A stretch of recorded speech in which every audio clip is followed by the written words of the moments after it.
Hello guys, in today's script demo I'm going to be showing you a script that works on shift and wheel up and down hotkey that shows you a tooltip like this that contains a string that represents the application of your choice, clicking upon which it will launch exactly that application or AutoHotkey script like this.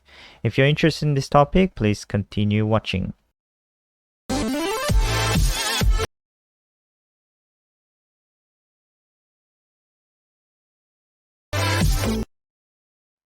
Alright, welcome back. So let me just first show you the extent to which what you can do. So if I press the shift key down, and while it is pressed down, if I go wheel up, it will show me a tooltip like this, which you can navigate by using the wheel up and wheel down button on your mouse. And it will show me different options that I have created in the script. And when it says calculator, it will open up calculator. This tooltip goes away upon pressing it. And if it says Chrome, it will open up Chrome.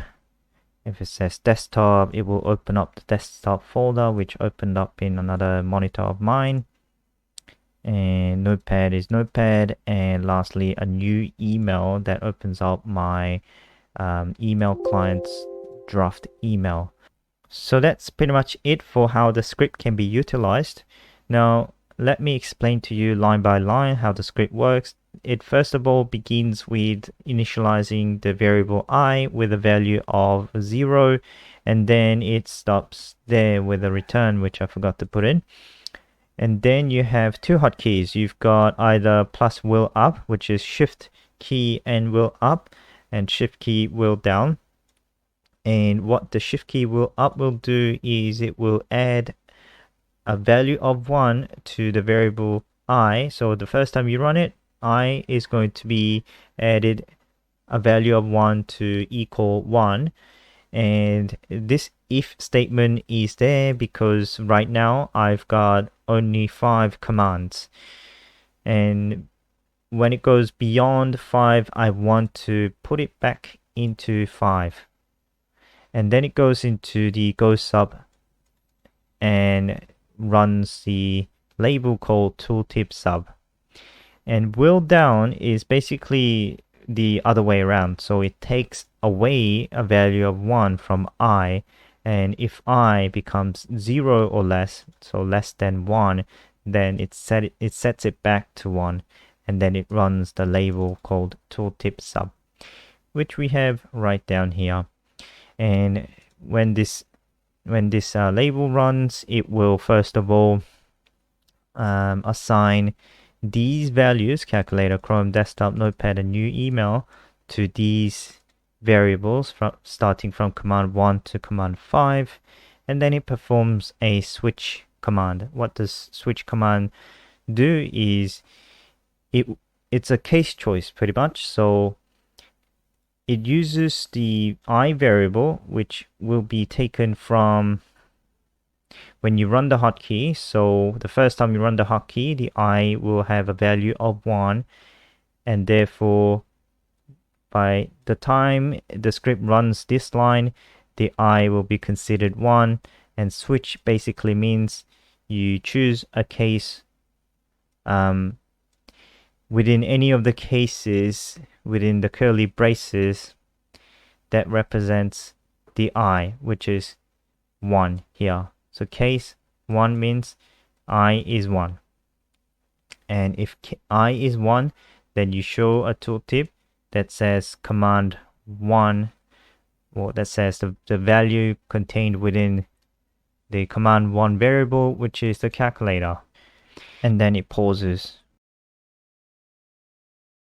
After you run the hotkey once, if you run it again, it's going to go through the same thing. So if I run it once, I see, okay, I was up there, I think so. Let me scroll down to bring it all the way down to the calculator. So if I run it once, then I'll get the calculator. And then it pauses there. The tooltip's gonna stay there because the script is in persistent mode, which means there's a hotkey, so it's going to wait until you press the hotkey. If you want to exit out of the script, then you have to right click the tray icon in the taskbar. So the next time you run the hotkey, it will push up the value of I by 1. That's going to set this I to 2, in which case you're going to have a case of 2, and Tooltip will change to the value stored in command 2, which is Chrome. So if I run the hotkey again by pressing Shift and wheel up, it will show me Chrome. And then if I go up again, desktop, notepad, and new email. If I scroll down, then I'll see the preceding ones like that. Now, once you bring up the tooltip, I've got a context sensitive hotkey. And this context sensitivity works by using this function that feeds this class in, which is the class of the tooltip. So I think it might run it. Okay. So I clicked on it and it ran the calculator, but basically the tooltip has a class of this value. So if the mouse is over a tooltip, then you have either the R button, right mouse button, or the left mouse button hotkeys. The right mouse button will basically close the tooltip, so it won't do anything. So if I press right mouse button on this tooltip, it will just close it. The left mouse button will perform something different.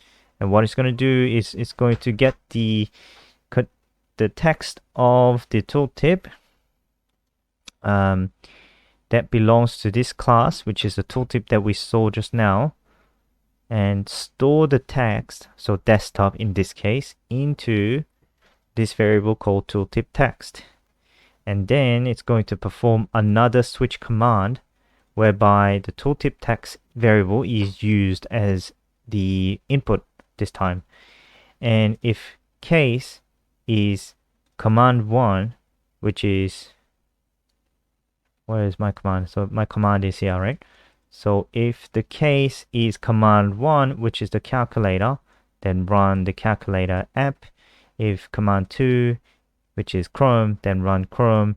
And command 3, run a desktop, which is the path to your desktop. It's a variable. It's going to open up the desktop folder, and then so on and so forth. And this is to create a new email if you have an email client. If you don't, then nothing is going to happen. And it finally turns the tooltip off, and then it pauses the script there, goes into ready mode, and then you turn the context sensitivity off. And this is the function that is used for turning on the context sensitivity.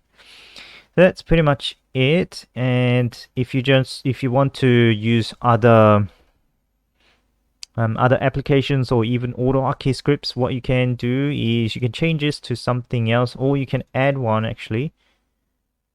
Let me just increase this to if I is greater than 6 and create a new variable, and let me call it my AutoHotkey script. And I'm just gonna have to repeat the process of creating all these lines. And command 6 run, and let's say my desktop